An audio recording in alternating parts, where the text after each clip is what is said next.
வணக்கம். நம்முடைய இன்றைய சிறப்பு விருந்தினர் திரைப்பட இயக்குனர் திரு மகிழ் திருமேனி அவர்கள். வணக்கம். வணக்கம். ஒரு பிரம்மாண்டமான படத்தை கொடுத்துட்டு அதை மக்கள் கொண்டாடிட்டு இருக்கிற வேலையில் நாம் சந்திச்சிட்டு இருக்கிறோம். அஜித் படத்தோட இந்த படத்தோட ஹைலைட்டே அதனுடைய 2 அம்சங்கள்.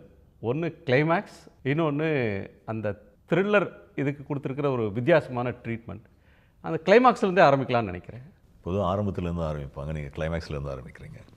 ஆக்சுவலாக இந்த கிளைமேக்ஸை எனக்கு இந்த அளவுக்கு கொண்டாடப்படுதுன்னா, ரசிக்கப்படுதுன்னா, அதுக்கு ஒரு மிகப்பெரிய காரணம் அஜித் சார் தான்.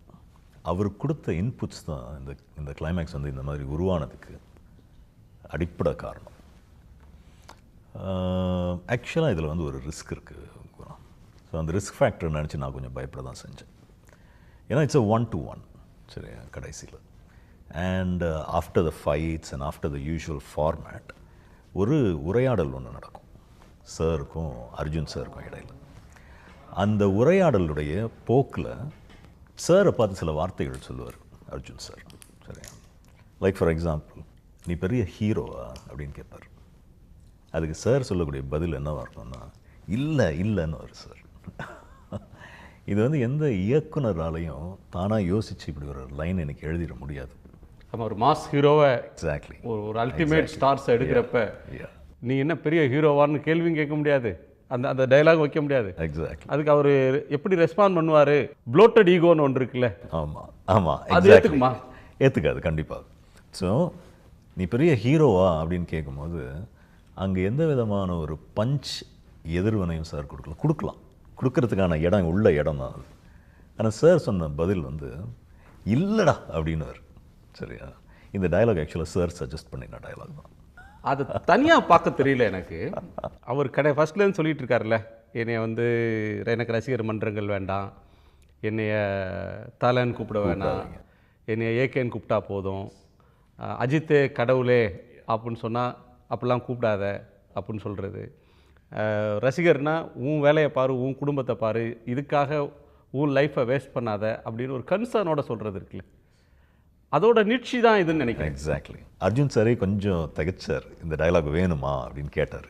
ஓ, நீங்கள் அவராலேயே நான் ஹீரோ இல்லை அப்படின்னு அஜித் சொல்கிறத அவரால் ஏற்றுக்கொள்ள முடியல. அண்ட் எந்த ஹீரோ நீங்கள் சொன்ன மாதிரி செய்ய துணியாத ஒரு விஷயம் அது இல்லையா. நீங்கள் சொன்ன ஒரு வார்த்தை ரொம்ப முக்கியமான ஒரு வார்த்தை, ப்ளோட்டட் ஈகோ அப்படின்னு சொன்னீங்க. I don't know about the other heroes.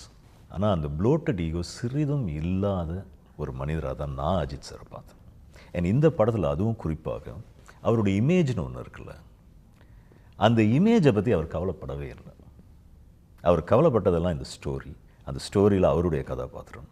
So நம்ம அந்த ஸ்டோரிக்கும் அந்த கதாபாத்திரத்துக்கும் உண்மையாக இருக்கணும் அப்படின்னு அவர் எடுத்துக்கொண்ட அந்த மெனக்கெடல், இதுதான் எனக்கு இன்னமும் எனக்கு பெரிய ஆச்சரியமாக இருக்குது. நீங்கள் சொல்கிறது கேட்கும்போது எனக்கே ஆச்சரியமாக இருக்குது. பொதுவாக இப்போ படத்தை உருவாக்கும் போதே இந்த ஹீரோவா இவ்வளோ பெரிய ஸ்டாரா, அந்த ஸ்டாரை சுற்றி அவரோட பிம்பத்தை, அவரோட இமேஜை, அவரை ஒரு கல்ட் ஆக்கிறதுக்கு என்ன பண்ணணும்?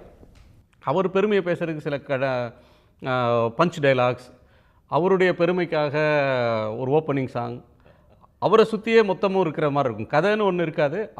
அவர் நடக்கிறது, அவர் செய்கிறது எல்லாமே கதை அப்படி இருக்கும். அதுலேருந்து இது மாறுபட்டிருக்கு. அதுக்கு காரணம் அவர் கொடுத்த அந்த ஊக்கம் தான், அவர் கொடுத்த அந்த தைரியம் தான்.